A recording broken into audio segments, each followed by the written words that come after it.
Welcome to the 1984 NBA Draft.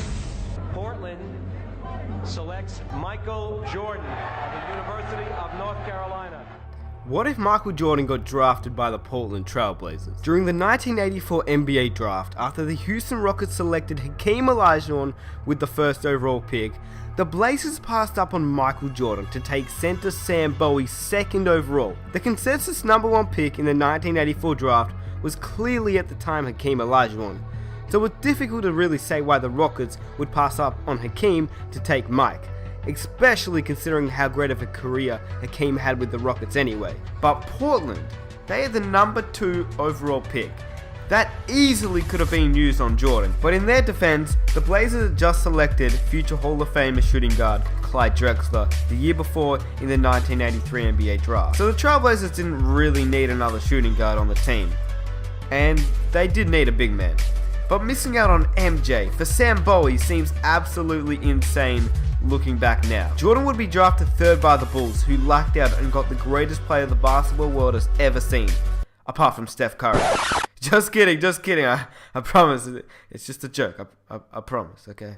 But what if Portland had drafted Jordan? That's probably a question that the Blazers fans everywhere have been asking for years. By the way, that draft, that was insane. Hakeem, Jordan, Charles Barkley, John Stockton, just to name a few. Anyway, in 1983, the year that Clyde Drexler got drafted, Michael Jordan was just a college player, playing for North Carolina. And during the 1982 NCAA Championship, a game against Georgetown led by Patrick Ewing, Jordan made a game-winning jump shot to win North Carolina the championship. Jordan later described this shot as the major turning point in his basketball career. The time, 18. Shot, Jordan, Michael Jordan. During 3 seasons at North Carolina, he averaged around 17 points per game and added 5 rebounds. This would be good enough to land him a top 3 pick in the 1984 NBA draft, and he would be selected by the Portland Trailblazers with their second overall pick. Early in Clyde Drexler's career in Portland, he spent a decent amount of time on the bench behind star Jim Paxson and Kiki Vandeweghe, who averaged 29 points per game. Jordan would have quickly asserted himself and gained a whole lot of minutes, but it would have taken a lot more effort than in Chicago. The Blazers had also managed to draft Jerome Kersey because they had the 46th pick in the second round that year as well. In the 1984 and 85 seasons, Drexler and Jordan would ride the bench, but the Trailblazers soon realized that these two were far too talented to be riding the bench. So Paxson and Vandeweghe were dealt with for front court players to help the scary Jordan-Drexler duo. At the time, Vandeweghe had a lot of trade value, so he got traded along with Paxson to the New Jersey Nets for 28-year-old Darryl Dawkins and a first-round pick for 1988. The pick was worth a lot, since the Nets weren't doing too well. Without Jordan, and with the scrub of Sam Bowie, the Bulls got the number 1 pick in the 1985 NBA draft. Originally, the number 1 pick went to the Knicks, and they selected Patrick Ewing. Well, Ewing still went to the Knicks, but this time at number 2, because the Bulls had Sam Bowie playing at center. At the time, the Bulls didn't know if he was going to be good or not, but they had faith in him, and so they selected a shooting guard named Chris Mullin. In 1985, the Blazers still managed to draft Terry Porter, as he was actually selected 24th overall in the 1985 draft class. In 1985, Larry Bird won the MVP award, but Magic and Kareem would steal the NBA championship away from him. The next year, Larry the Legend would redeem himself, not only by winning his back-to-back MVP, but taking the championship home as well this time. The 1986-87 was an interesting season for the Blazers. They would work with a lineup of Terry Porter, Michael Jordan, Clyde Drexler, Kenny Carr, and Darryl Dawkins. This season, Jordan would take over the league in only his 3rd season, averaging an astonishing 37 points per game. Clyde would average around 21, but Magic would take the MVP award and the ring home that season. Kenny Carr would retire for the Blazers that season, which would leave a void at power forward. Originally, the Trailblazers would select Sabonis with the 24th overall pick, but this time they would instead trade that pick away to the Detroit Pistons, who had the 27th overall pick. It was the 24th for the 27th plus a second round pick. This actually made a huge difference. The Pistons would take Sabonis, whilst the Blazers would take a gamble on a shy kid named Dennis Rodman. This changed the game. That means the bad boys never get Rodman, and the next year the Bulls get Pippen. Somehow the Pistons make a few trades and select Horace Grant in the 1987 NBA draft to still have a team of bad boys, with Isaiah Thomas, Bill Laimbeer, and Horace Grant. Whilst all this was going on, Jordan and Dominique would still have their amazing battles in the slam dunk competitions as well. Throughout the next few years of the NBA, the Bulls would be going steady with Pippen and Mullen, but they weren't a threat just yet. The Knicks had improved with Ewing, but they also weren't a playoff contender either. The bad boy Pistons though, they had made it to the NBA Finals 3 times in a row, winning 2 of 3 and winning back-to-back in 88 and 89. Most of it being skill, but some of it being off foul play.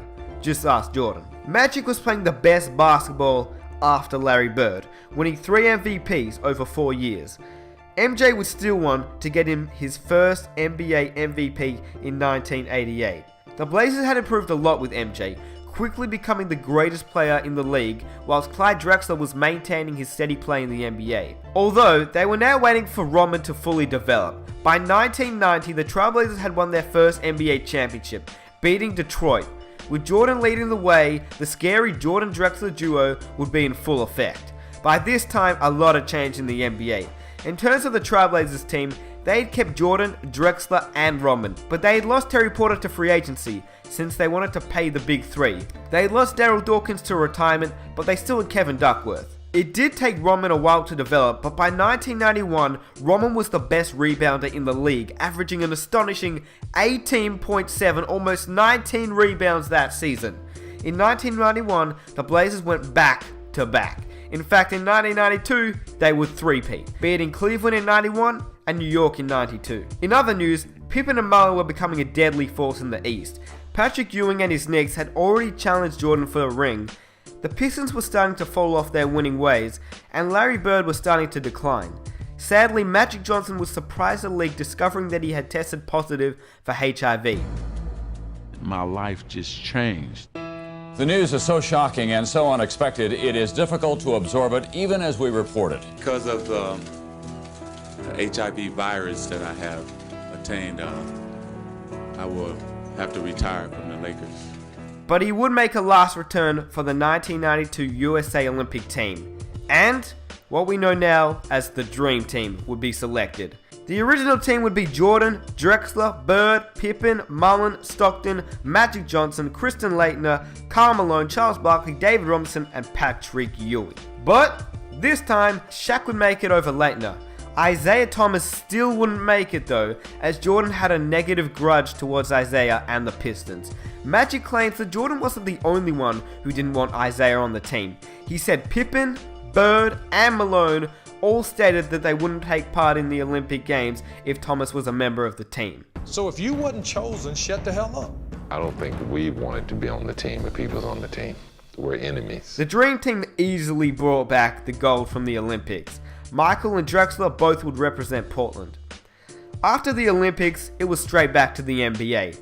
Larry and Magic had both retired, but new talent would be showcased throughout the 1993 season. Charles Barkley, who had played really well in the Olympics, would actually come out the next season and win the league MVP.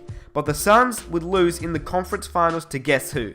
Of course it was Mike's Portland Trailblazers, who else would it be? The Blazers would actually face up against the Chicago Bulls in the NBA Finals. It went to game number 7, but Scottie Pippen and Chris Mullin couldn't beat out Drexler, Jordan, and Rodman. And the Trailblazers would win a crazy 4 NBA championships in a row. The last time someone had done such a feat was Bill Russell and his Boston Celtics. Oh yeah, and you're probably wondering what the lineup was for the Trailblazers since they didn't have Terry Porter or Darryl Dawkins. So Robert Pack was playing at point guard, as the Trailblazers selected him from free agency, but they never ended up trading him to the Denver Nuggets, as they did actually need a point guard when losing Porter. Jordan would play the 2, Drexler would play the 3, Rodman would play the 4, and they would still have Kevin Duckworth, now starting at the 5. But 1994, it wasn't looking great for the Blazers. Just before the start of the season, Michael Jordan shocked the NBA world by announcing his retirement from the NBA following the death of his father. Tell me, just turn a negative into a positive. And here I was dealing with him in that way. It was tough. Shaken by the death of his father, who had always been his closest advisor and supporter, his choice had now become clear. And soon, the world would know about it.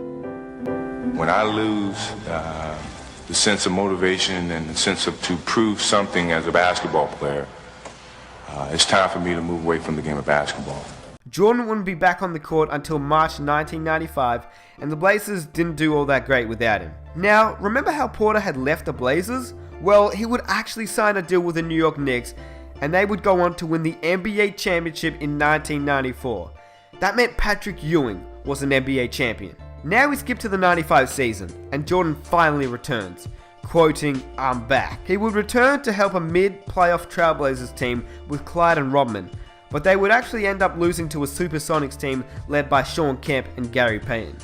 The Rockets would end up winning the NBA championship that season off an amazing performance by Hakeem Olajuwon, the top draft pick, over Michael Jordan. The 1996 season was actually a season that changed the Blazers entirely. Originally in real life, Clyde Drexler would join the Houston Rockets and try to compete for an NBA championship.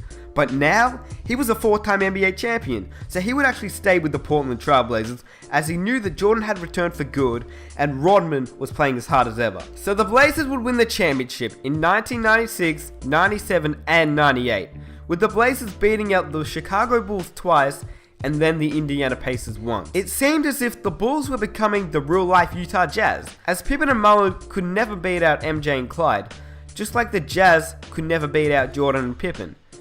During that time, Jordan would face Kobe multiple times, and they would have epic battles, as Kobe was a ruthless young and upcoming superstar. After the 1998 season, the Blazers would struggle, as the entire team would split up.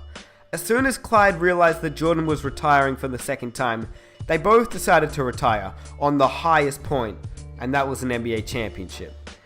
Pac went to the Nets, and Rodman had been traded to the Lakers, who were now on the rise with Kobe and Shaq. After many questions about Jordan, and if he could still play the game at age 38, he would respond, and actually sign to the Washington Wizards in 2001.